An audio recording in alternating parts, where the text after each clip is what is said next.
পাপী নাৰদ ধৰ্ম হয়েছে বেশি এই যে জোৰ দিয়েছিল পৰিত্ৰাণ পাবাৰ বাবে গুণা নাৰদ এই হাতী আৰু বেজি বিষয় শুনাৰ আগতে কলিৰ যুগৰ ধৰ্মৰ বিষয় শুনা দুখৰ কথা এই কলিৰ যুগত মানুহবিলাকৰ কোনো এটা নিৰ্দিষ্ট ধৰ্ম নাথাকিব সকলো মানুহে সকলো ধৰ্ম পালন কৰিয়েই থাকিব কলিৰ যুগত শুনা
ভিতৰি একেবাৰে পচা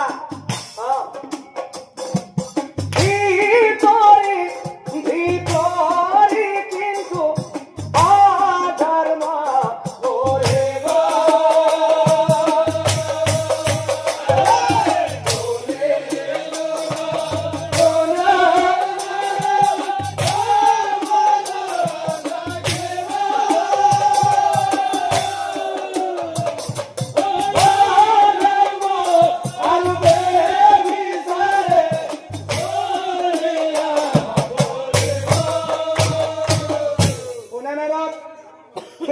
পূৰ্বজন্মত চোৰ আছিল সি ডকাইত আছিল পৰস্তি হৰণ কৰিছিল পৰধন চুৰ কৰি লৈ আহিছিল আৰু সেইবাবে আমাৰ জন্তুতে গৈ তাক ধৰি বান্ধি ইয়ালৈ লৈ আহিছিল আৰু সি আহিছিল যেতিয়া এই ধৰ্ম নামৰ বেজীৰ ভিতৰত সি পাৰ হ'বই লাগিব তাৰ বাহিৰে তাৰ কোনো অন্য উপায় নাথাকিব তোমাৰ বোধহয় মনত আছে